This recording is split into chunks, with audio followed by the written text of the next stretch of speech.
Good evening from Los Angeles, where we are zooming into wine every Wednesday night at 7 o'clock, getting some great people together to talk about some amazing wine. And real excited to be able to taste some incredible Cabernet Franc tonight.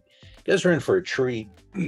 When I put this flight together, I knew I liked these wines, but as I put the tasting in the jars, was really impressed with where some of these wines have gone. And I think it's going to be a really fun night for you guys. And I appreciate all you guys joining us. I know you got a lot of options, what you could do with your Wednesday night. But I think this is a lot of fun and I really enjoy it. We're going to continue on into the future. We've got Zooms already planned through the end of the year, although they may not be ready on the website yet. Our designers are working as fast as they can to get them up there for us. Every week we do a different topic and taste different things. You're welcome to join us on Facebook anytime. We've got our upcoming annual subscription drive coming. Gives you access to every Zoom that we do. Really love to get your support at our Merchant of Wine website, which is where Zoom into Wine originates. We offer amazing wine finds. Work really hard to find some of the best in the wine world, and quite frankly, just avoid the stuff that you can find easily in the grocery store that's pretty mass produced. We stay kind of in that zone of artisan winemaker, small family farm type of stuff. A couple of exceptions on every side, but really working hard to find and support really good wine. And I really appreciate good ethos and good positivity from the wine industry, making the wine world a better place for all brands. So just a real quick note about myself. Some folks have been doing this for a long time. I've worked in wine pretty much my entire adult life. Started in the restaurant world, worked for some top chefs, names like Joachim Splichal, Thomas Keller, and many others, and was able to go into wine distribution, working for a big company here in Los Angeles, now known as RNDC, but back then they were called Young's Market. I went to work for Kenwood Vineyards, then was multiple hats at Co-Brand Corporation, where that was my target. I always wanted to work for Co-Brand. It was an amazing company to work for, and I not only became a state manager, but a Western wine educator and ambassador for Tattinger Champagne and Louis Jadot Burgundies. And I did that until 2005, when this learn about wine habit of mine continued to grow. And 2005, that became what I did, until the pandemic forced me to open a retail store. And that's what my family and I did in 2020. So here we are now. We've got a fantastic wine store and an ongoing set of programs that we're bringing every Wednesday night. And we're about to start introducing some tastings, probably not every Saturday, but we're going to be doing some Saturday stuff, Friday and Saturday stuff, in fact, on YouTube. And so that's coming down the pipeline for the end of October, and we'll keep producing some unique stuff. Everyone's got 6 jars. I'll tell you which one is in the jar. We're going to start with jar number 1 and taste 6 different Cabernet Francs tonight. We pour these jars on Monday mornings. We send them out UPS, and hopefully everybody gets them in an orderly fashion. We pray to the gods every time we do it, but the shipping gods are pretty kind. Not too many problems, hopefully. Let's take a look at wine number 1. We're going to open up our PowerPoint and take a look at that.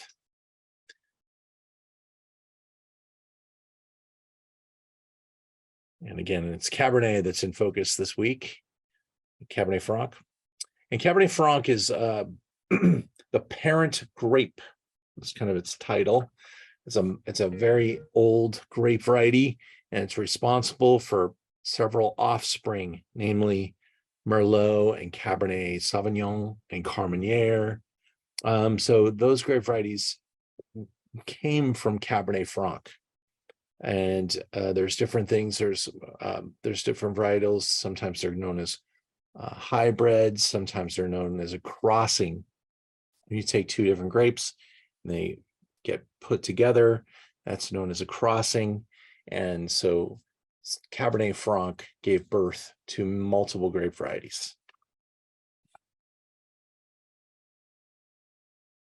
Here's our tasting profile. They tend to be medium fruity, medium bodied, can be a little higher in tannin, a little higher in acidity, and medium in alcohol. Flavors, fruits, strawberry, roasted pepper, red plum, crushed gravel, chili pepper. And I will add a caveat: older world Cab Franc, you tend to pick up a lot more pyrazine, which many of those things kind of touch on. Chili pepper comes from a pyrazine, roasted pepper, bell pepper, black pepper, any kind of pepper comes from the pyrazine side of things. That's basically like the vegetal side of Cabernet Franc as it's growing. And so it's growing in a cooler environment. You might have lower total alcohol with higher natural acidity and a little bit more of that vegetal impact. Warmer spots, that vegetal impact typically is minimized.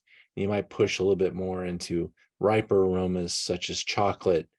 There's also a little bit of a pencil lead, pencil shavings, pencil eraser. I've heard it different ways, and it's kind of appears differently in different wines. But pencil is a smell that many of us older folks know, because I don't know if the kids today use pencils, but we'll get into wine number one. We're going to go to the Loire Valley to a place called Bourgueil.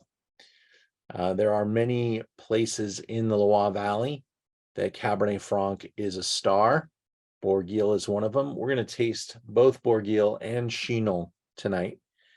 Bourgueil tends to be kind of the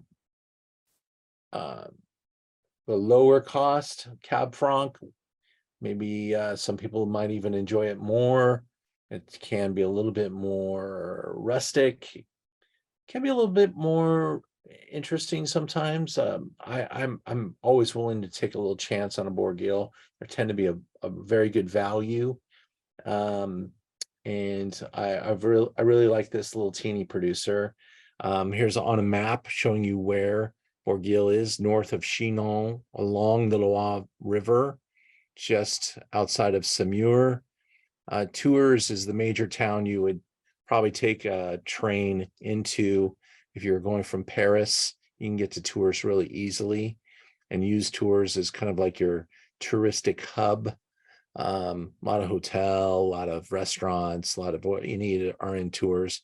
Out here in the extremities, the villages and towns are nice, but they're not all that built up. Tours is a pretty major destination. Let's take a look at our first winery tonight. This is our first wine is from a property that's 21 hectares. In a hectare of land, there's about 2.4 acres. So probably sitting somewhere around real close to 50 acres here. In Bourgueil.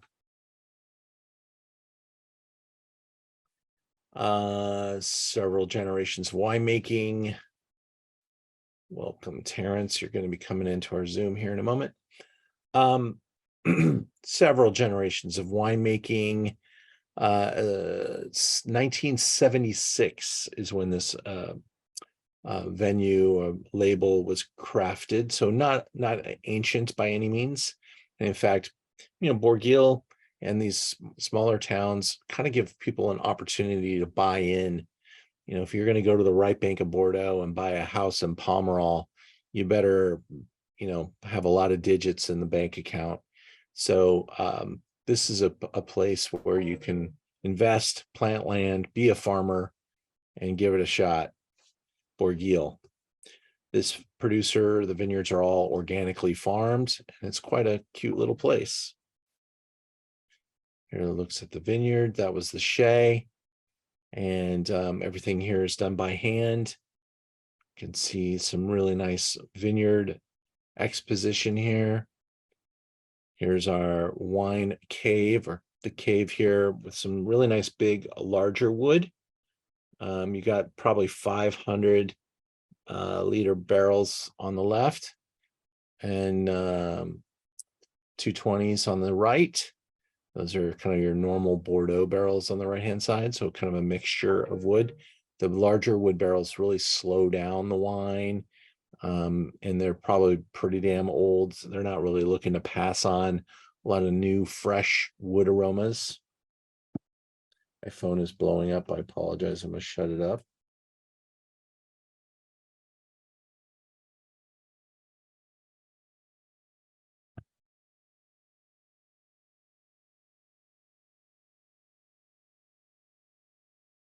All right.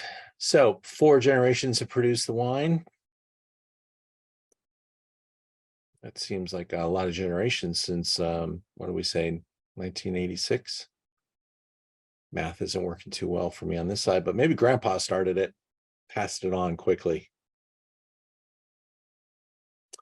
We are currently going to be tasting the 2017 together. I did buy the 17 probably towards the end of last year, and then they may have leapfrogged into 2020 by now. This is something that an importer, small importer like the one we work with, they kind of bring in a lot of these smaller farmer wines. They'll take a big position in a particular year. And if they don't sell through them, then the next year they don't bring them into California. They might sell them in New York and another part of the country until you get a lot of volume going through. And a wine like this, I have no problem buying a wine. I'd actually prefer to buy some more 17, because these wines do take on more character and kind of mellow a little bit with 4 or 5 years of bottle age. So it's nice to be able to buy a wine in this state. As you look at the wine, the color, Cab Franc can have, I always look at the glass with a white piece of paper behind it. You can see the glass, see the wine through the glass. You know, it's Cabernet Sauvignon, so it's got some deeper colors here, but it does look like there's some evolution that has occurred. The wine has got some a really nice I'd say current type of colors, and as I spin the glass around, it's got a nice coating happening to the glass, so it's got some pretty good concentration here. As I swirl around and smell, and I'm using a Zalto, I think this is the universal tasting glass.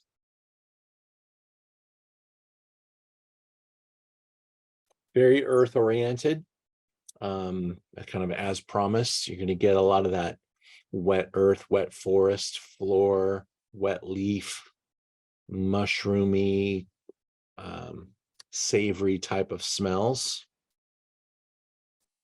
Could be like spent tobacco.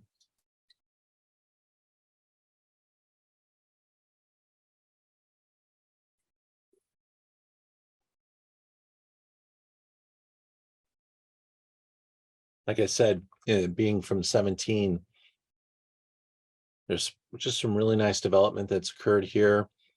It's in a wonderful spot, and really has some nice balance there between the earth and the spice and the pepper and the it is a pure play on Cab Franc.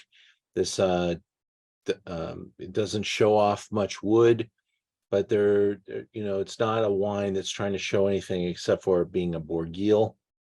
And I really like this style of wine. I'd be very happy if I would have bought this even on a little bistro wine list. Probably pay $50-$60 for a wine like this on a wine in a little bistro. It's a type of wine you might see, walking down the street in Paris, sitting at a little corner cafe. They often pour a Bourgueil by the glass. It's one of maybe 3-4 options for a glass of red wine, because there is a lot of value here.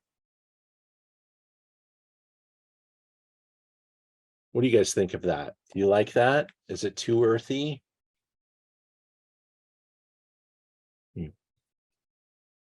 show the view, and you're welcome to speak up and share your opinion. If you're brave, go for it. And I love the earthiness. So honestly, the thing that I love the most about this one is the nose. Like I almost want to like just keep smelling it more than drinking it. Fantastic. Yeah, I mean, it makes me hungry smelling it. I mean, it really does kind of put me in the mood for a nice French bistro meal, and that's not hard to do. Love me some French food, so I could get lost with that. I did visit the Loire Valley. It's probably been 7-8 years now. It's a very touristically friendly destination. Prices are very soft there.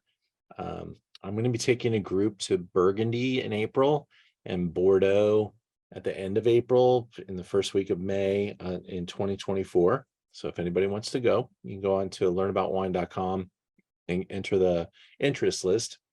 I probably will have that trip priced out within the next 2 weeks, please. We're trying to bump things along. These poor travel professionals are just maxed out, but we're getting pretty close, I think. And so, but Burgundy and Bordeaux can be a little on the pricey side. And so, if you really want to go to France, you can get something pretty economical by going to the Loire Valley, and that's just it's a really fun place. So you got some great food, great attractions, lots of wineries that will love to see you. So that's another plus, because you're not going to find a lot of wineries that love to see you in a place like Burgundy where they have almost nothing to sell. All their importers took all their allocations and they're just barely holding on there, showing a few people appointments. But we're going to work hard and get some great appointments in Burgundy.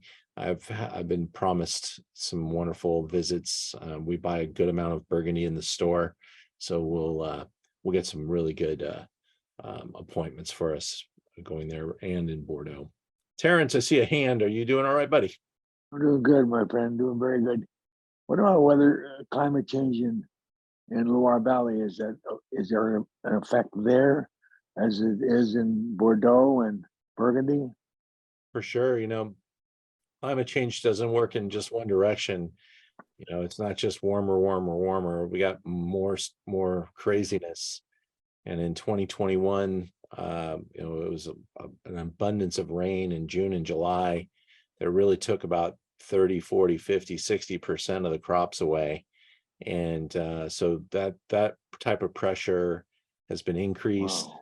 You got shorter growing seasons with more dramatic weather patterns, and it can still land that big plane on a small runway, but everything has to kind of go pretty well. And so the wine industry is going to get tested by that.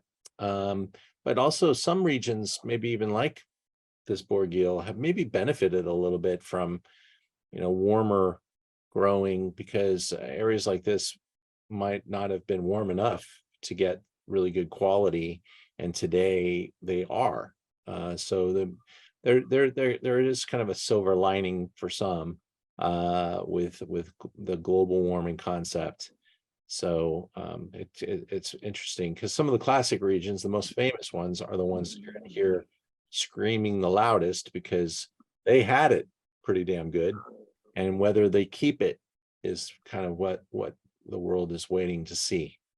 So Bordeaux is reacting by allowing other grape varieties in on the mix, and they're searching for what that grape variety might work, what might work in Bordeaux with warmer temperatures. So let's check back in about 10 years and see how it's going, because it's going to take some time to develop. I hope you enjoyed our Bourgueil wine number 1. We're going to move into wine number 2. I'm going to pour wine number 1 back in the little jar, because that's too good to dump away. I like that so much. And in fact, I think I'm going to be doing that a lot tonight. because I really liked this flight. I was super excited by wine number 2. And let me tell you what it's all about.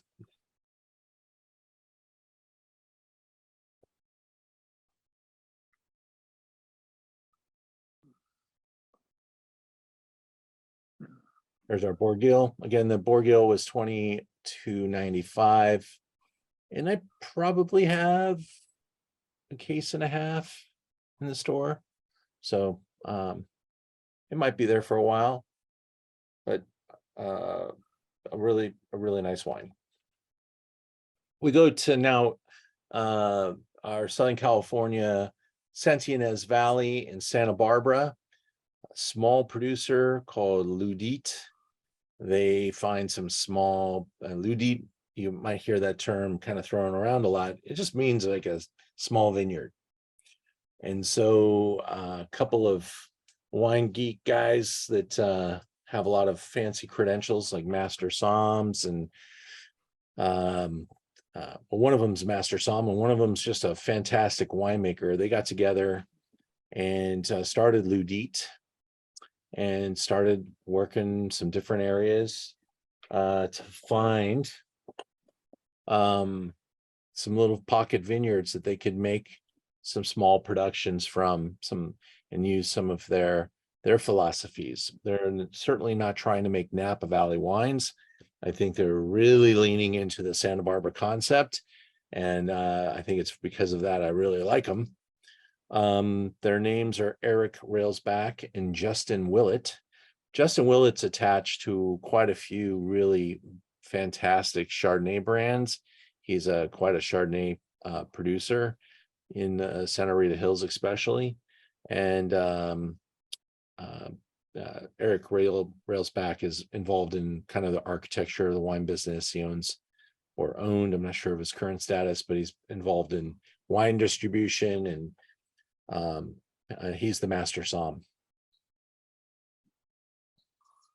So they started in 2011. I really enjoy, if you like this wine, I really enjoy their Sauv Blanc. I really enjoy the Cab Franc quite a bit.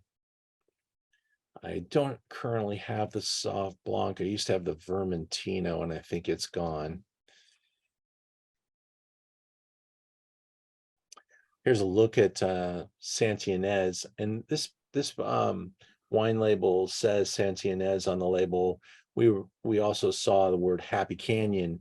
Happy Canyon and Santa Ynez collide in this area, and there is a good amount of Cabernet Franc planted in Santa Ynez and into Happy Canyon. Happy Canyon is where there's quite a few producers really pushing into the riper side of wine and making some fantastic world-class Happy Canyon style wines that I think rival Napa pretty well. And there's some big money in that area too.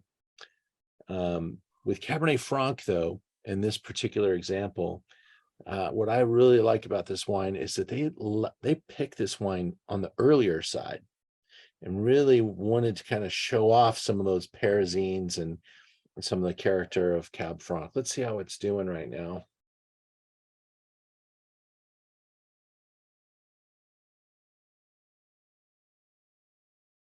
What was kind of showing a little bit on when I opened the bottle, it was a little more fresh pepper. And now it almost, in my glass here, smells more like a espresso.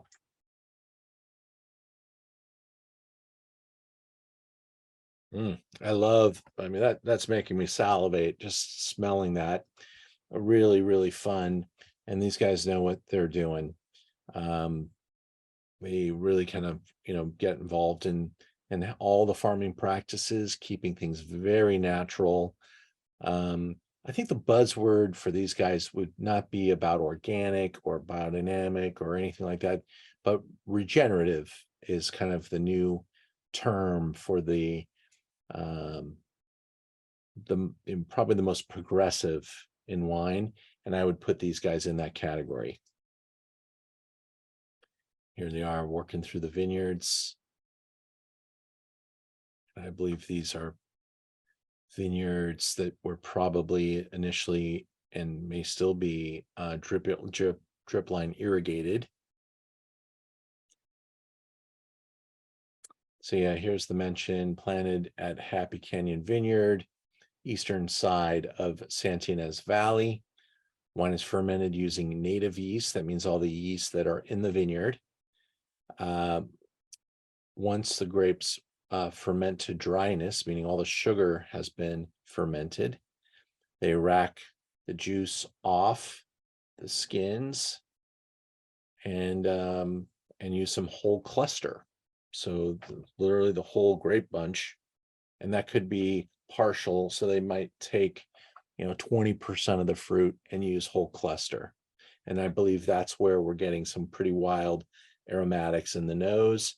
Does think of it as almost like wood being thrown into the fermentation, and it can kind of throw some like tea-like aromatics into the wine, whole cluster. The wine is transferred to neutral oak barrels for the winter. Once malolactic is complete, mallow says there, that's sometimes considered a secondary fermentation, but it's actually, once primary fermentation is done and the yeast is eating the sugar, the wine's kind of weakened and there's a bacteria floating around, and it's just kind of waiting for its moment to attack the malic acid, and it basically attacks the malic acid, and without the malic acid, the wine has lactic acid, or converts it into lactic acid. And so it's kind of a conversion more than another fermentation, but they often call it secondary fermentation. And you don't smell butter or cream when you do this with red wine grapes, but when we do it with white wine grapes like Chardonnay, that's where that process kind of promotes that butteriness through the malolactic exchange. With red wine grapes, and all red wines go through malolactic because it will happen. You could try to stop it, but you put the wine in the bottle, and all of a sudden the wine starts going crazy in the bottle because it's going through malolactic.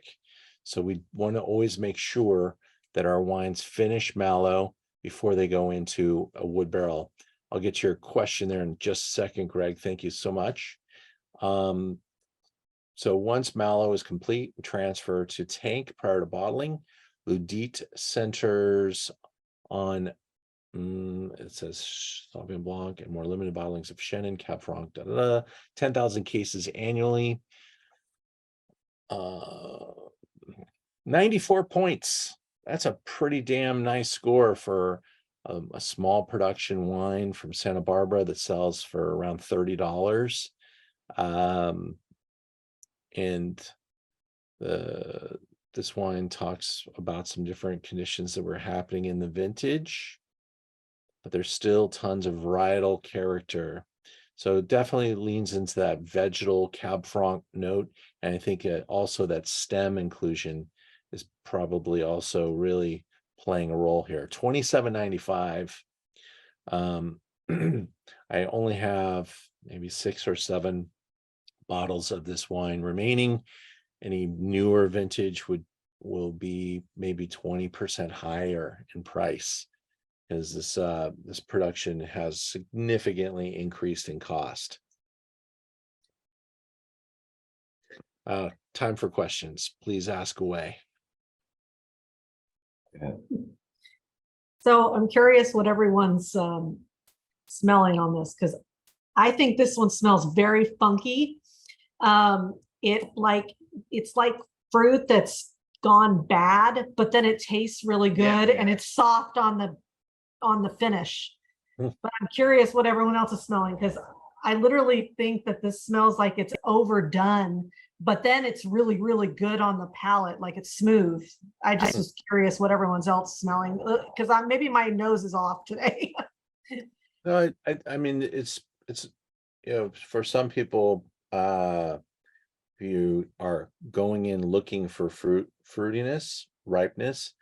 These guys are maybe not your not your choice, because they're trying to lean into the earthy side of Santa Barbara, and they are even knocking that fruitiness down by using step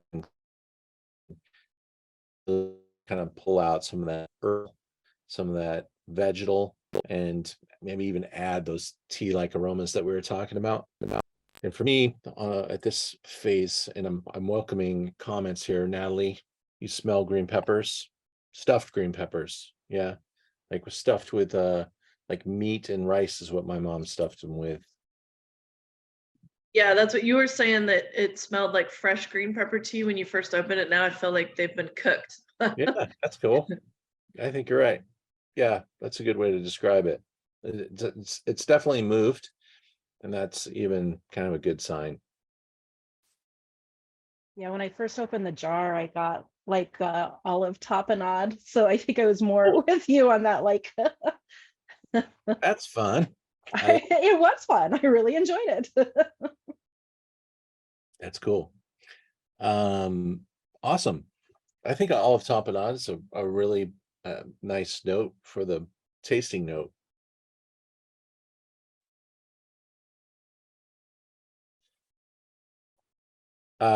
We will cover a spectrum of presentations today. Cabernet Franc doesn't always stay in the same playground. So we're going from very traditional, kind of old world Bordeaux to new world winemakers trying to maybe mimic a Bordeaux or a Chinon. We're going to stay on the kind of earthier side of the fence just for a couple more moments and taste a couple more wines. But you will see that we will embrace the sunshine eventually. And for me, it was very fruity. Okay. So, I mean, maybe because we are coming from the Loire, which was completely savory and earthy. This one's, I also got the espresso on the nose. That's a little bit of smokiness.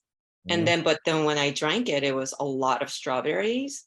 And there's a little bit of that mushroom that from the cool climate, I think, from the Santa Ynez.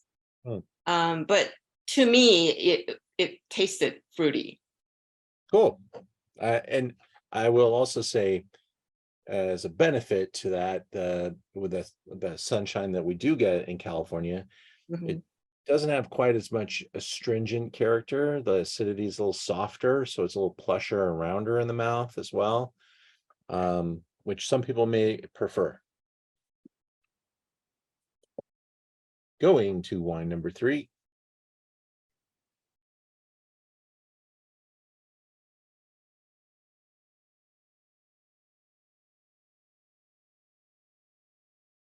How are things in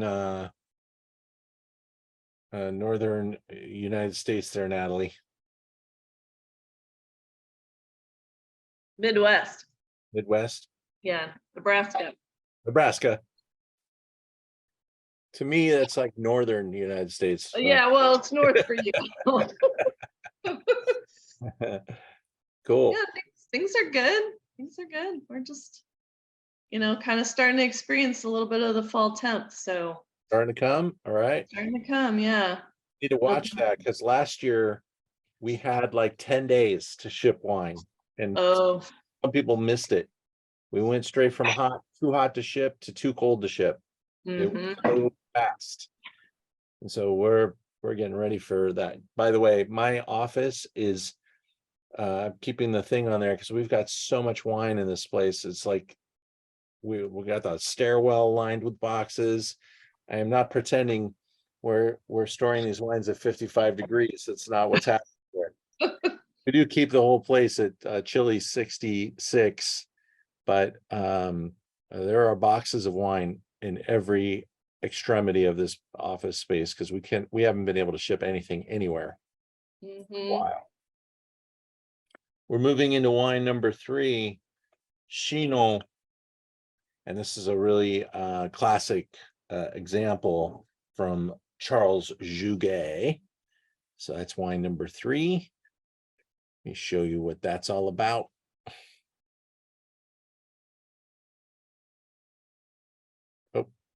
Didn't mean to do that.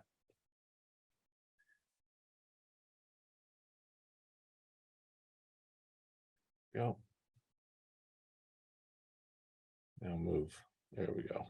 Charles Chouguet.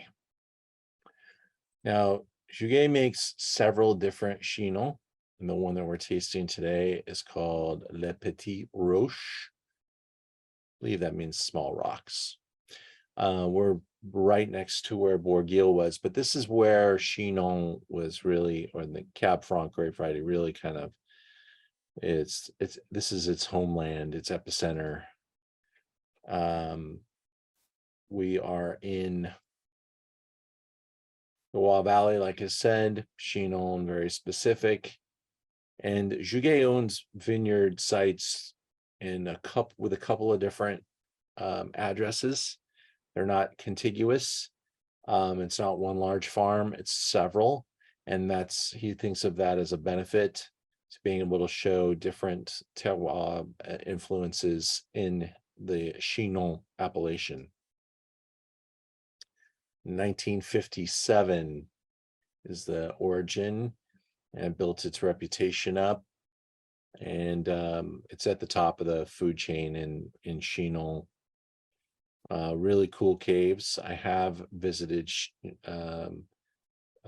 Chouguet. I don't remember this cave, but that was like about 8 years ago. So maybe this cave is now being showcased.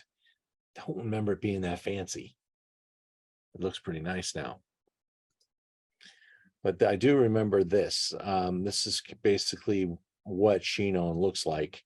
You got the river, you got a vineyard, probably got a little house and a cave in the backyard to store the barrels, and things are very natural.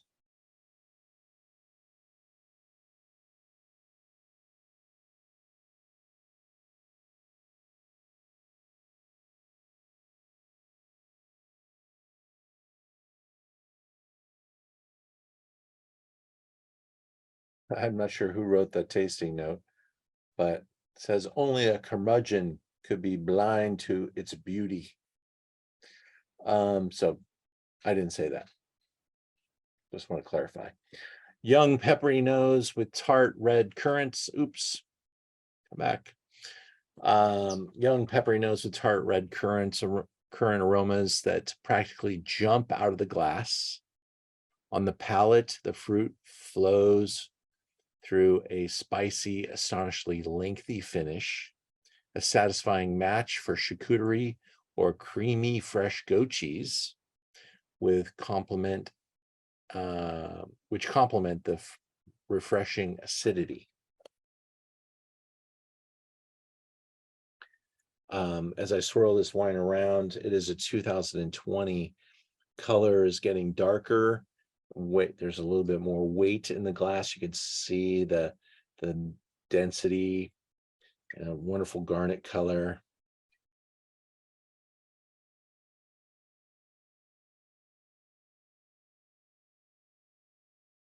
The nose has a little more volume, a little riper character, riper compared to the Bourgueil.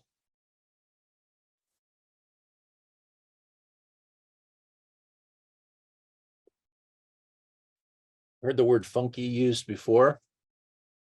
I'm hoping on your funk meter, you went from maybe like you went up to here before, and now you're going way up here. The funk is real. This is hitting the funk button.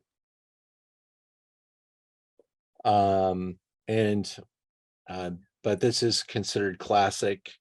This is very a la natural. Like I said, they just get out of the way as Chouguet. They pick the grapes, they let things happen, they keep them in those caves, and believe me, what goes on in the cave doesn't stay in the cave. It comes in with the bottle. So there's a yeast called Brettanomyces, and Brett, as it's known, is pretty significant in places like this. You'll find it throughout the Rhone, you'll find it in Bordeaux, you'll find it in Chinon. And Brettanomyces can smell a little animal, a little wet horse blanket, a little saddle leather, a little things like that. And those kind of things are part of the terroir.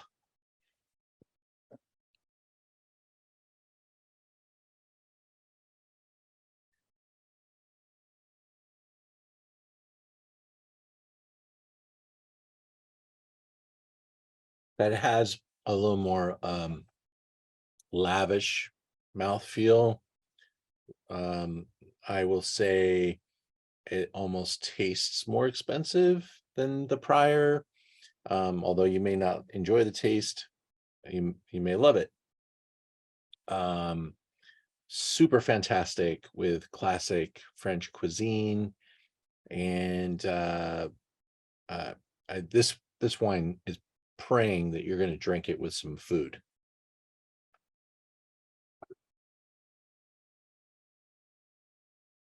What do you think there, Greg and Janelle? We love this one. Yeah, very good. So I actually got butterscotch on the nose originally, and I don't know, good, bad, or indifferent, but it is I get more spice on it as I swirl it more. Very, very good. We're kind of picky because we just got back from France in April. So we did the Loire Valley, we did Bordeaux, and this is very good, this one. To send you there, right? You kind of That's right. immediately taken to the Loire Valley in this. Yeah, this is beautiful. Yeah, the pictures took me back. It was great. Yeah. Did you go to tours? Yeah, we did. Yeah. I was on a assignment there. I was doing some writing, and we got to know the little town of Tours pretty well, and it was a lot of fun. And it was kind of the moment where I really fell in love with ham and cheese sandwiches, the jambon fromage. And they have this little woman that has this little store, and she does everything herself. And she makes probably 200 of these sandwiches, and they're gone by noon, and she's done for the day. Yep. And I love that. I love that. And we go out and walk around town and buy our little ham and cheese sandwich and go back to the writing, and I eat them all day long. And we highly recommend it. It's a great little town. Great little area. Yeah. Great. Anyone else comments on about the Chinon? Have you had it before? Had any ideas you want to think about it? Terrence, do you have that wine with you today? You tasting that with us? I didn't hear you yet. You are muted, Terrence. I'm enjoying the descriptive aspects of this wine today, very much so. All right, buddy. I look Peppers forward to are buying some. Yeah, Roger Fox and I like this one quite a lot. Hi, Shirley. Hi, Roger. Hello. Amy, with your last name, do you have a French background? Yes, my ancestors are actually among the first Quebecois pioneers. Which is a very important Cabernet Franc zone. That's, when you start thinking about locations in the world where Cabernet Franc is taking some interest, of course, we have tasted two of them, Loire Valley, Saint-Ynez Valley for sure, and Santa Barbara, sprinkled throughout California. But you get up into the Okanagan Wine Valley, and you've got a whole wine region that we probably will never hear about here in California until, maybe we have another fire event or national tragedy that makes us run out of wine, because we're pretty protectionist here in California. And getting Canadian wine here, we make it about as tough for those Canadian wines to get here as they make it for our wines to get there. There's huge tariffs on California wine. So guess what? We do the same thing. You also have some really interesting things happening with Cabernet Franc in the northern, all around New York, the Finger Lakes and Long Island. There's some pretty interesting stuff down into Charlottesville. Was that West Virginia? You've got Cabernet Franc in Argentina, of course, Bordeaux, Italy, Tuscany, especially. The super Tuscan wines are really intensely impacted by Cab Franc, Sassicaia, Ornellaia. And there's certainly some great Cabernet Franc in Australia. I think we've touched on most of them. Oh, Washington, Washington State, Walla Walla. Got some up there too. Cabernet Franc does tend to enjoy all types of atmospheres. It does kind of show off where it's from a little bit more. But it's one of those grapes that if you don't know if you can grow something as thick as Cabernet Sauvignon, you can try Cab Franc. And that's as respond. Merlot can kind of grow slightly cooler area. Let's go to Bordeaux. One.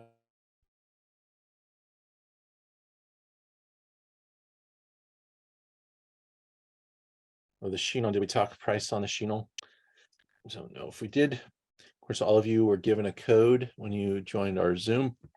You get an additional 10% off. This is a classic, and it does age very nicely. 2020 is a very good vintage for Juguet.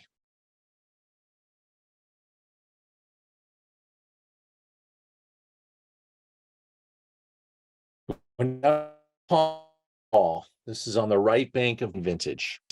Palmerol, right bank. You got the basically the estuary coming down through Bordeaux City over here, and you've got the left bank and the major places you've heard about like Margaux, Saint-Julien, Pessac-Lannion. You got your sweet wines down here, and then you've got Saint-Emilion and Palmerol right next to each other. Really fun place to visit. I'll be going there in April. We'll start Bordeaux, and I'm not sure of our order yet, but we intend to spend a couple of days up in through here, seeing some awesome places, going down into here, probably getting down into Sauternes, maybe a little Yquem if we're lucky. Not everything will be first growth Bordeaux. We'll see different price point levels and have some fun and some different price points. But Palmerol and Saint-Emilion are so beautiful. And in particularly the town of Saint-Emilion is just really a treasure. And it's a wonderful place to visit. And you've got, this is like a favorite place for the English, and the business of wine really was catapulted by Bordeaux. This is a second wine of Certain. Vue Chateau Certain is one of the oldest estates in Palmerol, dates back to the mid 1700s. Now, there's a very important classification that took place in 1855. And it was the King's wine consultant, buyer, expert. The king said probably something like, how do I know what to buy? Get down to Bordeaux and tell me what's good. And he then created this document, the classification of 1855. But he looked at Bordeaux and said, oh, look at these very wealthy landowners that own lots of land on the left bank. And he tasted them all and rated them and helped organize what was considered the first gross, the second gross, the third gross, the fourth gross, fifth gross, and anything that would be classified in the 1855 document was pretty good. But when the right bank, they're like, oh, we make some wine on the right bank too. And they like started meeting these places, and they're like, 5 hectares, 10 hectares. It's like, I can't recommend these to the king. There's nothing to buy. There's no way I could possibly, you know, this is like garagist type of land. So they classified the left bank and they left the right bank all by itself. Ironically, today, most expensive wines in Bordeaux are on the right bank, but that may have more to do with the fact that they just don't make any. And the demand is very high for places like Le Pin, Petrus, and places that sell the bottle of Chateau Petrus now is usually around $4,000 to $5,000, and not much reaches anything close to that on the left bank because they make a lot of wine on the left bank.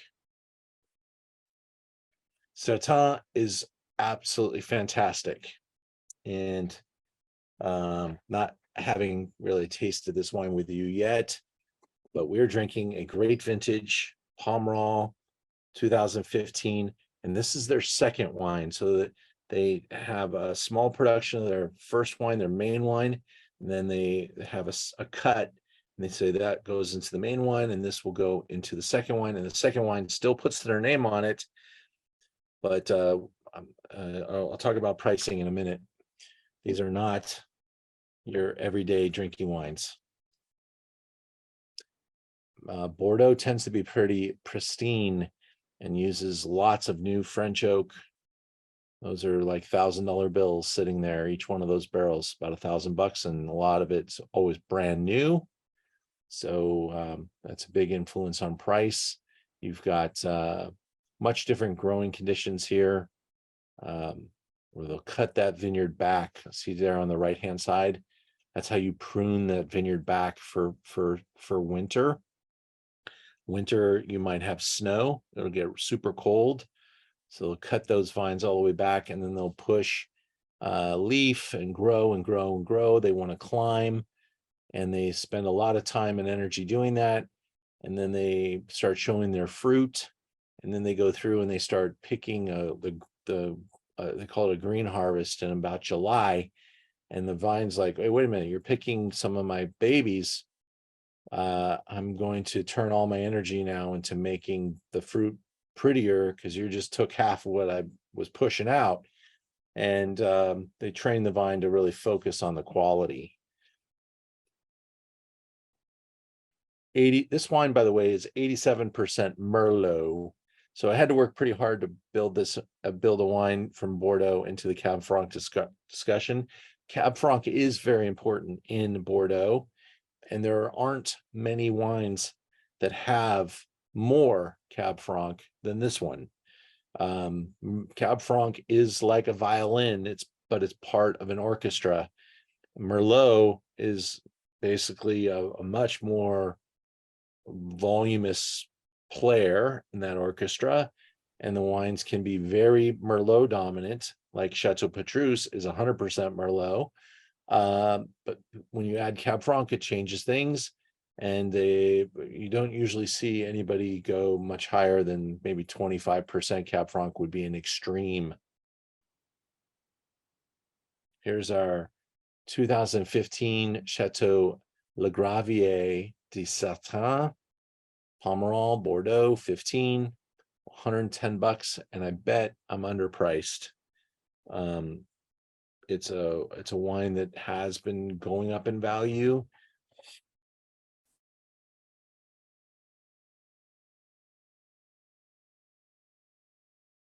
$15. So the second wines are really in a good spot. The first wines, it's too early to drink those. This wine, you could drink it right now, or you could drink it in another 10 years, no problem. Pomerol got a lot more clay, and Cabernet Sauvignon hates clay.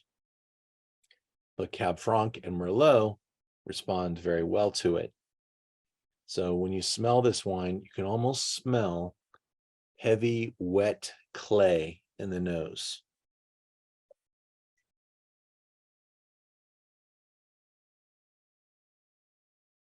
Cherries, and you get that Cabernet Franc lift, a little bit of that pencil lead,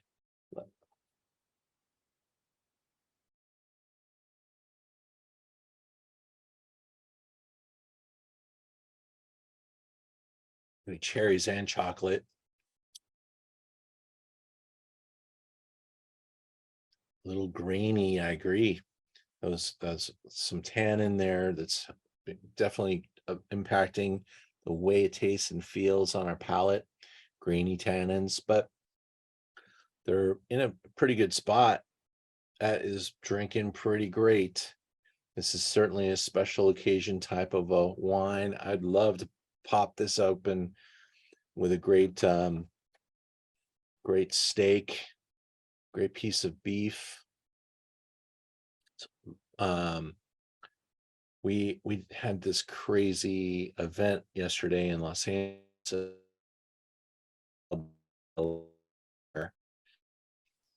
Had Francis Malman in town from Argentina, and they had what's called the summer barbecue. A little extravagant is the Hotel Bel Air, but you get a chance to go to the Hotel Bel Air, and it's going to be extravagant anyway. It's got swans in the lake, and you had Malman with his major pieces of meat swinging around on like a Ferris wheel over a giant fire. And it's the only place that you can have like these big fire pits cooking up all this meat, and everything was done on wood flame. And there were about 10 different chefs there showing off different cuts of meat. One of them was Malman also did salmon, and I would love to have this wine with this barbecued salmon that we had last night. It was so good. And that event happens once a year. You may want to try to attend if you can. It's a real special gathering. Lots of celebrity types were there. In fact, I got to sit pretty close to, and I'm not a celebrity person, I didn't know it was her, but I knew she was beautiful. But it was the woman who played Barbie. She was there last night. Don't remember her name, but she was very nice. Didn't let anybody take a picture of her, but she was very sweet to talk to. And Malman was there. He was nicer than normal. He can be a little grumpy. If you want to see Francis Malman and what he's about, there's all kinds of great videos. He was on Chef's Table, and he's a very unique individual. The rumor is that he's got children from about 10 different women, so he's got quite a story.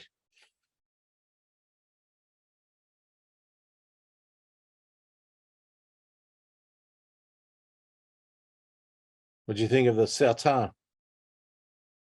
Bon?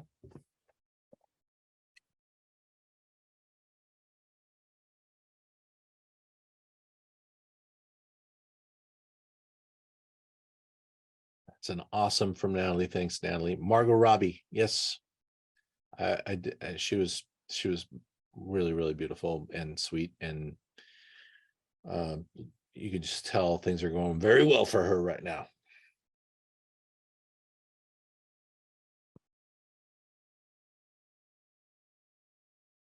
All right.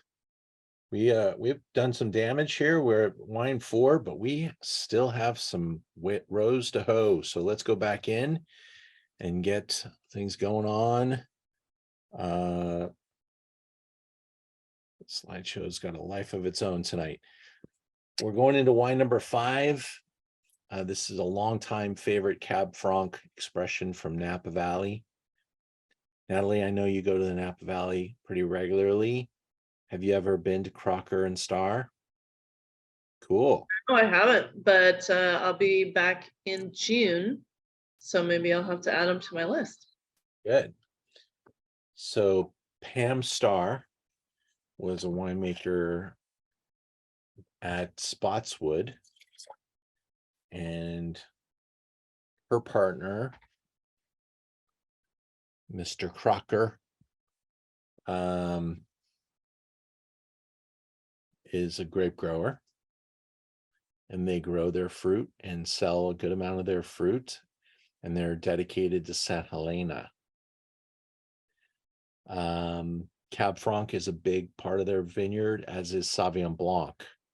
They do grow some Cabernet Sauvignon as well, and I sell their Sauvignon Blanc, which I love, by the way.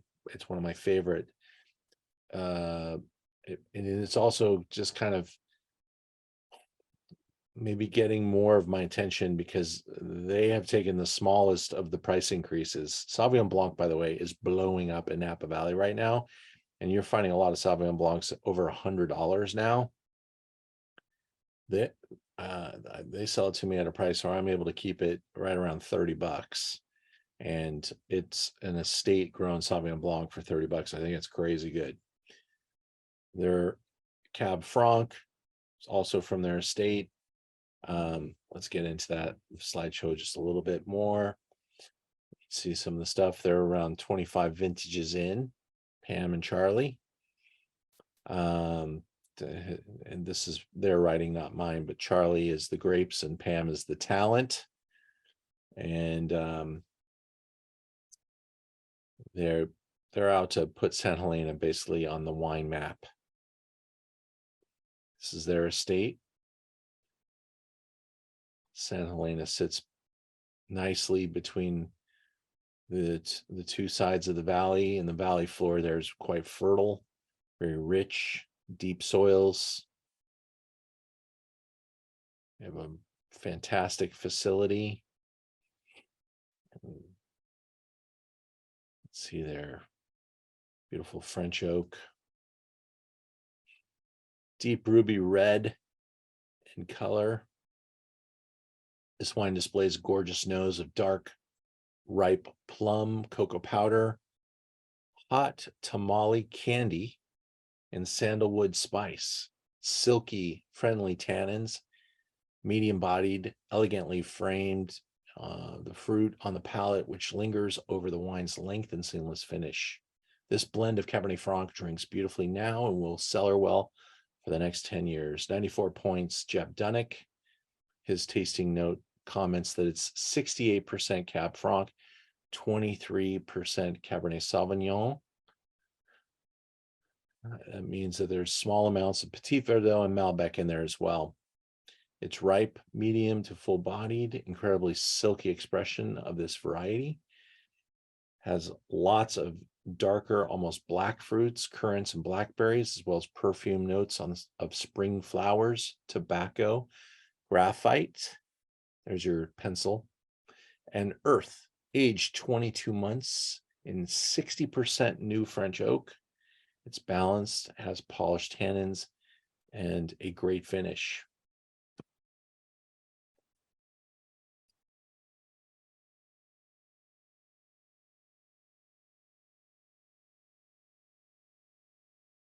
As it's not Cabernet Sauvignon, I think it has a little bit of a discount.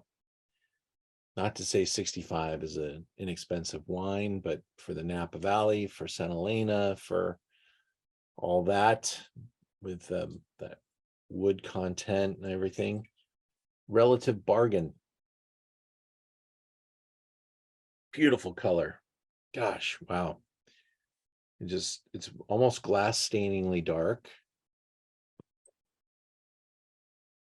Super, super dense.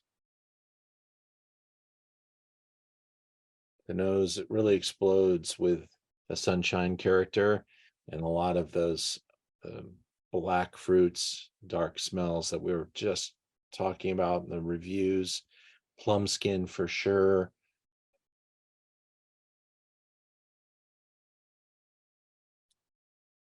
Graphite.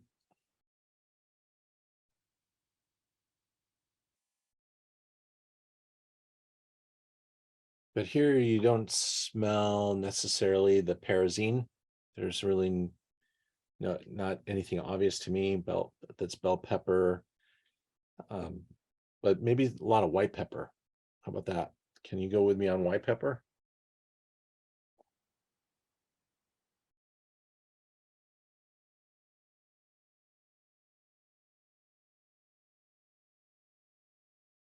I use a lot of white pepper in cooking.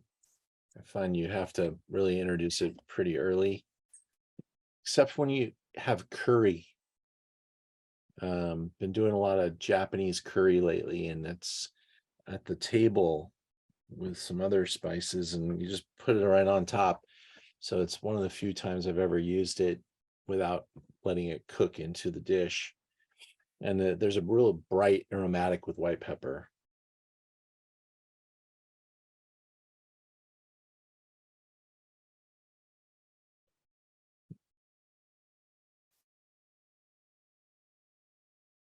That is like the alter ego of every other wine that we've tasted tonight.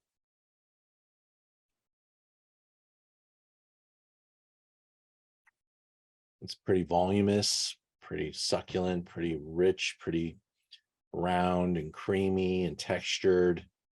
Really wonderful texture. I think everybody just commented on that in the reviews too. I think it's pretty velvety, pretty silky, I guess is the word they used.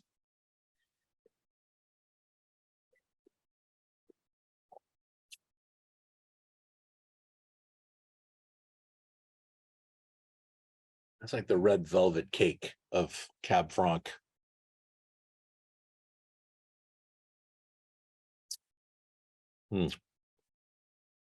Pretty decadent.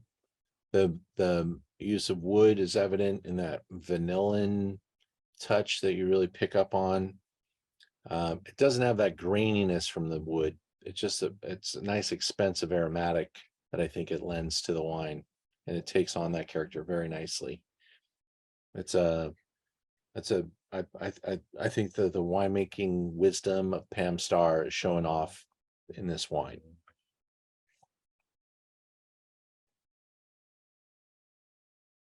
Any other comments about that before we move into our last one?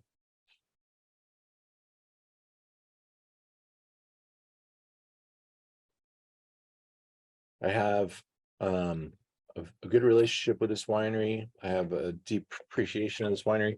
I have put this wine on so many wine lists because I love having a reference of Cab Franc that's pretty dependable.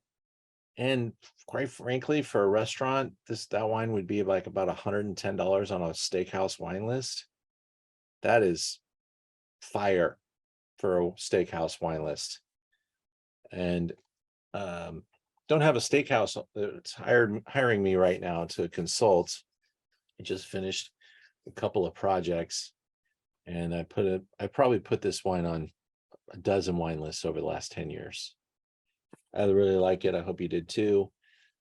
And did you say it was on that it was on the valley floor that the vineyard is? Yeah. Okay. Yeah, they're not much hillside vineyards here. This is definitely valley floor.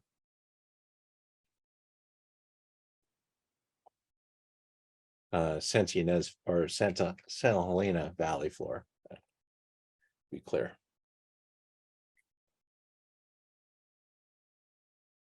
Wine number 6.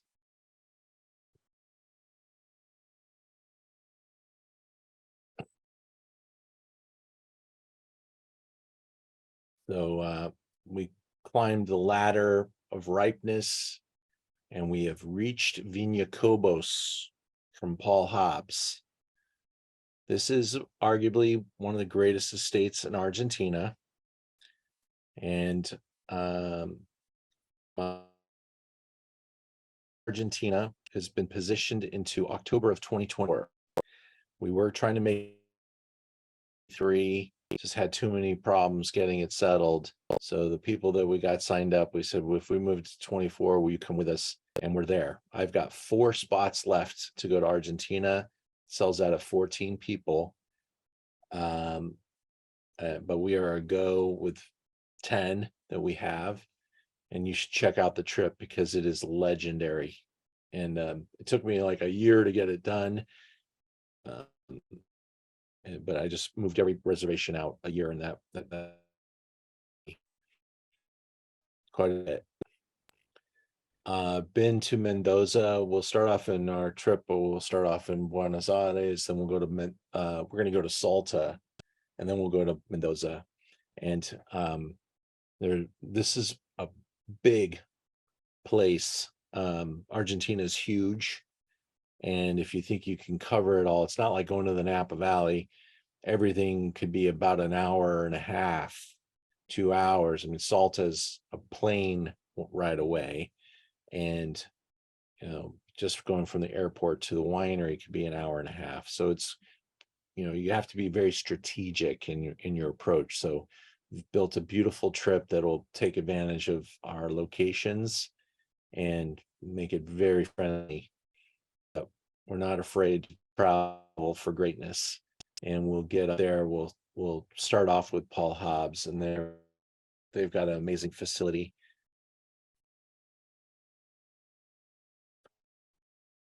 And he has different spots. So he's got vineyard, and then the that we're about to taste, Valle de Uco.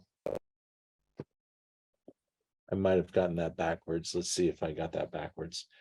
But everything that Paul Hobbs wants to put his name on is going to try to be a legendary stuff, uncompromising in his standards, super high quality winemaker, very into the science.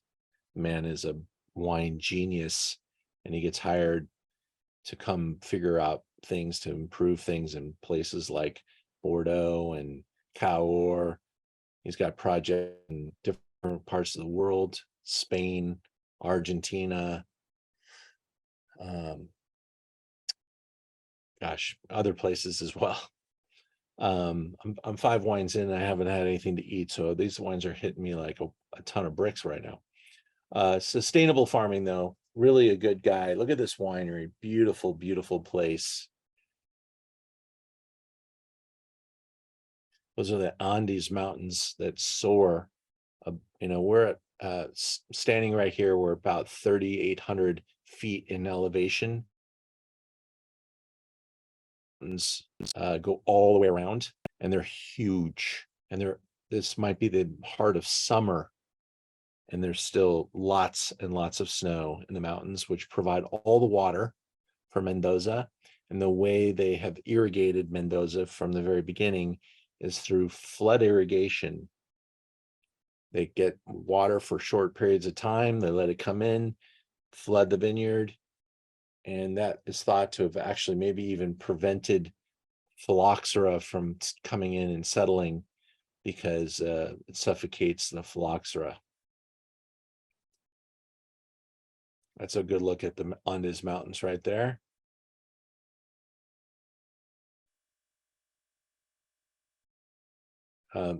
The best of all things that you could have. He has plenty of capacity, no excuses, no Mickey Mouse stuff. The 2019 Cab Franc Chaneras estate from Los Árboles, Uco Valley, 50% aged in new barrels, purple in color. Clean, delicate perfume nose represents remarkably intense notes of sour cherry, ash, black currant, enhanced by a layer of mint and aromas from the aging process. Indulgent and expansive, the energy builds in the mouth, sculpting a palette of balanced freshness that enlivens the extremely fine grain tannins. The flavors are precise combination of oak and just the right degree of ripe fruit. James Suckling, 98 points. Purple fruit with black licorice, white pepper, and cloves, full-bodied with layers of chewy and polished tannins, and a great finish. Sage undertones to the minerals, chalky and structured, great finish, needs 3 or 4 years of bottle age. Give it time to soften.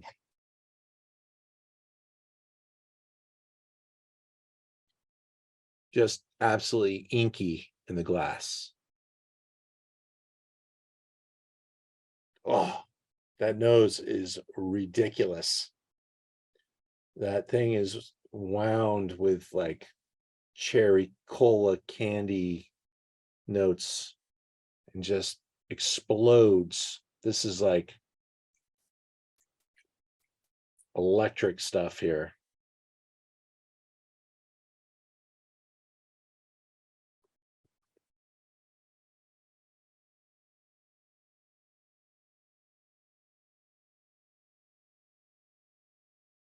That's what $110 gets you from Argentina.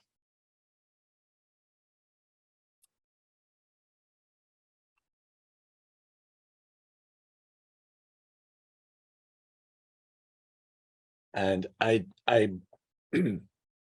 I know there are many other great Cab Francs in California, and there's some wonderful examples in Washington. And I'm sorry I couldn't include them all today, but we have covered quite a bit of ground here. This is high elevation, low yields, and this is a wine. You know, some people make Cab Franc because they're going to use Cab Franc in their blends. Paul Hobbs made Cab Franc to make world-class Cab Franc. And I think that's also a difference with him. I mean, he certainly blends with Cab Franc in his wines, but he found a site with this particular vineyard that it just screamed to him that this is Cabernet Franc. And he planted the vineyard to make this wine. And I'm just always like awestruck when I taste with him or around him, tasting his wines. There's something that's just so incredibly balanced and beautiful and high end. They taste expensive. This wine tastes expensive. It smells expensive. It smells elite. But this is on the elite side of the explosive side of the varietal. And I think the little $27 charming wines that we tried earlier are beautiful too. I think Cabernet Franc is a really fun grape variety that does have many different personalities. But this is the I don't know what music I would put with this wine, but it's certainly voluminous. Could be like so the last time I went to Argentina, and one of the reasons why I'm so excited to go back is that when we take groups, we work a little harder than your average tour. We only have like 10 to 14 people, so we kind of have to twist some arms to get some special, the winemaker to come out, or let's take up the food another notch. Let's get there's a lot of indigenous people that make these amazing asadas. Okay, the food, you will not go hungry on one of my trips. And so the last time I went to Argentina, there was a guy named Mike Barrow. He's an American who works in technology, and he has a house right next to Viña Cobos, and he grows grapes, organic farmer. But his friend is a world-class musician. And so for Party of 14, his friend and all of his friends showed up, probably 18 of them, because Mike was going to make them dinner, and they played rock music underneath the Andes Mountains with a star-filled sky and our asada, and they played a rock opera for 2 hours for us. And it was like crazy, the craziest night ever, because there were stars flying through the sky, and it was one of the more memorable winery visits that you could possibly ever have. And we're not talking about amateur musicians. These guys were world class, and that's how Mike rolls. It was really an amazing visit. Well, thank you guys for joining us on this exploration of Cab Franc. We do have a fantastic calendar of upcoming activities. So let me just show that off a little bit, if you will. Well, I thought the wines did exactly what they needed to do tonight. Really beautiful stuff. And thank you for the privilege of your time. Everybody have a great night. Take care. Talk to you soon.